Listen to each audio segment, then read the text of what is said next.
একটা সময় ছিল যখন মানুষের মনোযোগ ছিল অনেক বেশি, দীর্ঘ আলোচনা, গভীর চিন্তা সবকিছুই ছিল স্বাভাবিক। কিন্তু এখন আমাদের মনোযোগ মাত্র 8 সেকেন্ড। এর পিছনে দায়ীকে সোশ্যাল মিডিয়ার নোংরা কন্টেন্ট। কিছু নোংরা কন্টেন্ট আমাদের মস্তিষ্ককে ধ্বংস করছে, আমাদের মনোযোগ ক্ষমতাকে কমিয়ে দিচ্ছে, আমাদের ক্রমশ একটা ছোট্ট স্ক্রিনের মধ্যে বন্দি করে ফেলছে। এই ভিডিওতে আমরা জানবো কিভাবে এই নোংরা কন্টেন্টগুলো আমাদের মস্তিষ্ককে ধ্বংস করছে, কিভাবে আমরা ব্রেন রটের শিকার হচ্ছি।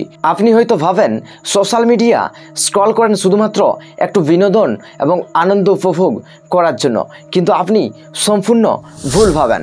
সোশ্যাল মিডিয়া কোম্পানিগুলো চায় না যে আপনি সেখানে কিছুক্ষণের জন্য সময় কাটান, তারা চায় আপনি অনেকটা সময় ধরে সোশ্যাল মিডিয়ায় পড়ে থাকুন। আর তারা এটা ভালোভাবে জানে যে কিভাবে আপনার মস্তিষ্ককে বোকা বানাতে হয়। জন্য আপনাদের জানতে হবে প্রথমেই সোশ্যাল মিডিয়ার অ্যালগরিদম। আপনি একটা ভিডিও দেখলেন, সেম ভিডিওই একটু পরে আবার স্ক্রল করতে করতে ফেলেন। এটাই হলো সোশ্যাল মিডিয়ার অ্যালগরিদম, যেটা অতি সহজেই আপনাকে ট্র্যাক করতে পারে যে আপনার মানসিকতা কেমন এবং কী রকম কন্টেন্ট আপনি দেখতে পছন্দ করেন। পরে আসে ডোপামিন হাইজ্যাকিং। প্রতিবার আপনি যখন নতুন নতুন ভিডিও দেখেন তখন আপনার মনের মধ্যে একটা আনন্দ জেগে ওঠে। এটা এই কারণে হয়ে থাকে, সেই সময় আপনার মস্তিষ্ক থেকে ডোপামিন নামে এক ধরনের হরমোন রিলিজ করে, যেটা আপনাকে ক্ষণিকের জন্য সুখ প্রদান করে থাকে বা আনন্দ দিয়ে থাকে। আর এর ফাঁদে পড়ে আপনি ঘন্টার পর ঘন্টা সোশ্যাল মিডিয়ায় আপনার মূল্যবান সময়টুকু ব্যয় করে ফেলেন। আর এর ফলে আপনার মস্তিষ্ক এমনভাবে তৈরি হয়ে যায় যে আপনার মস্তিষ্ক আর স্বাভাবিক অবস্থায় থাকে না।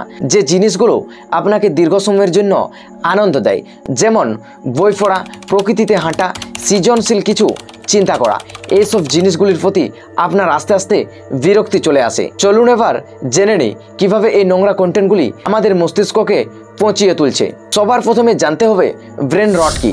এটি এমন একটি অবস্থা যেখানে আমাদের ব্রেন আর স্বাভাবিক অবস্থায় কোনো কাজই করতে পারে না। তার ফলে আপনার চিন্তা শক্তি কমে যায়, মনোসংযোগ কমে যায়, আর আপনি শুধু অস্থির হয়ে পড়েন। গবেষণায় দেখা গেছে যারা প্রচুর পরিমাণে শর্টস ভিডিও দেখেন তাদের মস্তিষ্কের নিউরোপ্লাস্টিসিটি ধ্বংস করে দেয়। মানে হলো আমাদের শেখার এবং মনে রাখার ক্ষমতা ধীরে ধীরে কমে যায়। আপনি লক্ষ্য করবেন আগে আপনি সহজেই 30 মিনিট বই পড়ে ফেলতেন, সেখানে আজ মাত্র 5 মিনিট একটানা বই পড়তে পারেন না। এটাই হচ্ছে ব্রেন রটের লক্ষণ। পিছনে একটাই কারণ, অতিরিক্ত পরিমাণে নোংরা কন্টেন্ট কনজিউম করা, যেখানে বাস্তবে কিছু পেতে হলে ধৈর্য ধরতে হয়, অপেক্ষা করতে হয় এবং কঠোর পরিশ্রম করতে হয়, তবে সফলতা বা কোনো একটা জিনিস হাসিল করা সম্ভব।